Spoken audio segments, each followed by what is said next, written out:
اچھا کیسر صاحب اسمبلی میں بلانے کی کیا اجلاس طلب کیا جا رہا ہے اور اسمبلی کے دروازے کھل چکے ہیں، تمام پارلیمنٹیرین یہاں پہنچ چکے ہیں؟ نہیں، چونکہ یہاں ہم نے بلایا تھا، اے جی کو بھی بلایا تھا، لا سیکرٹری کو بھی بلایا تھا، تمام لیگل سے مشاورت ہوئی ہے، اور ابھی تو آپ کو پتہ ہے کہ گورنر کے پاس جو ہے نا استعفیٰ وصول ہو چکا ہے، اس کی وہ بھی آ چکی ہے۔ ابھی تو لیگل فارمیلٹی کرنی ہے۔ لیگل جو فارمیلٹی ہے وہ مطلب ایک دفعہ ریزائن پہنچ جائے تو اس میں کوئی گورنر کے پاس اختیار نہیں ہے کہ وہ اس کو ایکسیپٹ کرے گا، بس ریزائن مین کہ وہ ریزائن ہو گیا ہے، ہو گیا۔ ریسیو ہو گیا، رضا ہو گیا، تو مطلب ریزائنیشن جو ہے نا آلریڈی ایکسیپٹ ہو گئی ہے۔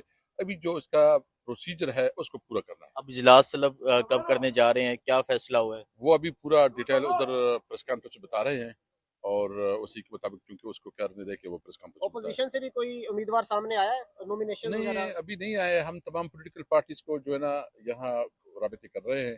ہم نے این پی سے بھی رابطہ کیا ہے، جمعیت علماء اسلام سے بھی رابطہ کیا ہے، اور دیگر بھی پولیٹیکل پارٹی، کیونکہ یہ جو اس وقت ہمیں امن و امان کا مسئلہ ہے، یہ صرف ایک پارٹی کا مسئلہ نہیں ہے، اس میں پوری قوم اگر یکجہتی سے اس حالات کا مقابلہ کرے تو تب ہوگا۔ اور ہم سمجھتے ہیں کہ جو بھی پالیسی بنے، اس میں ضرور اس بات کی ہے کہ جس علاقے میں جو مسئلہ ہے وہاں کی مقامی لوگوں کے مشاورت سے پالیسی بنائی جائے۔ سہیل افریدی کے حوالے سے آج حجاج صاحب نے کہا کہ عمران خان نے سہیل افریدی کو نامزد کر کے بلیک میلنگ کرنے کی کوشش کی ہے اور ہم اس کا جواب دیں گے عمران خان کو۔ دیکھیں، خواجہ صاحب جو ہے نا ایک ضعیف العمر شخص ہے، شاید اس کی ذہنی طور پر بھی مسائل ہیں، اور ہمیشہ وہ غیر ذمہ دار بیان دیتے ہیں۔ مجھے بہت افسوس ہے اس کی رویے پہ۔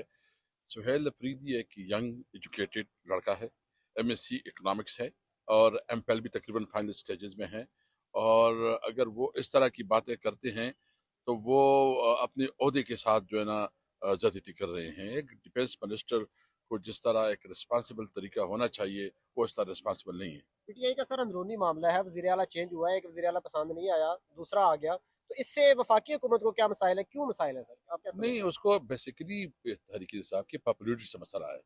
آپ دیکھ رہے ہیں نا آج پوری، یعنی فاٹا جو کہ سب سے متاثرہ علاقہ ہے، جو کہ ایک قسم کی بیک ورڈ۔ بیک ورڈ ہے، اور اس کے باوجود ایک پی ٹی آئی نے ایک فیصلہ کیا کہ ینگ انرجیٹک لڑکے کو فاٹا سی کر دیا ہے، تو یہ تو فاٹا کے ساتھ بھی زیادتی ہے۔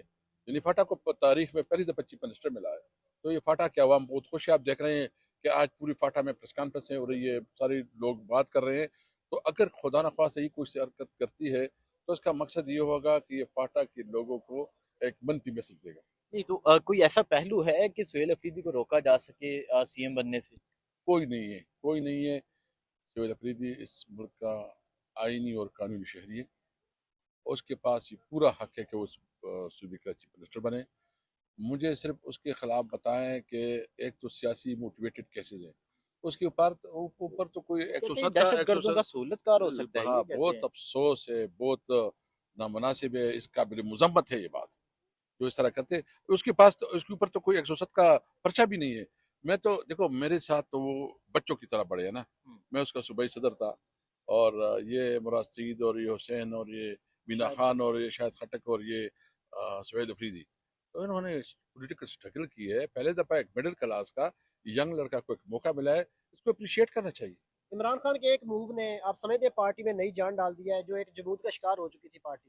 دیکھو، میں زیادہ کچھ نہیں کہوں گا، لیکن فیصلے کو بہت زیادہ پذیرائی مل رہی ہے پوری پارٹی کے اندر بھی اور پبلک میں بھی۔ آج ہی ووٹنگ ہو جائے گی، سہیل افریدی ہو جائیں گے وزیر اعلیٰ، یا کل پہ یہ گیم جائے گی، کیا ہوگا؟ نہیں، اس کے لیے ایک پروسیجر ہوتا ہے کہ اس کے لیے ایک دن کا نوٹس دینا پڑتا ہے، جی تو تو وہ نوٹس آج دے دیا جائے گا۔ وہ نوٹس دیا جائے گا، اور اس کے لیے میں نے اس لیے کہا کہ وہ چونکہ لیگل لوگ جو ہے نا اپنا آپ اسپیکر ہیں تو آپ تو نہیں، میں چونکہ جس نے ابھی ذمہ داری نبھائی ہے تو وہ کریں گے، لیگل نوٹس کے لیے ایک دن دینا ہوتا ہے۔ تاکہ نومینیشن آ جائیں، باقی پارٹی کے امیدوار بھی اگر جی جی آنا جی، چاہیں۔ میں ابھی انشاءاللہ اپنے لوگوں کو کہتا ہوں کہ جو آپ فکر نہ کرے، پوری قوم متحد ہے، اور یہ ایک مڈل کلاس کی پارٹی ہے، ینگ ایجوکیٹڈ لوگوں کی پارٹی ہے، اور انشاءاللہ اس ملک کی تقدیر کو بدلنے کے لیے خیبر پختونخوا سے آغاز کریں گے۔ بہت شکریہ جی، تھینک یو تھینک یو۔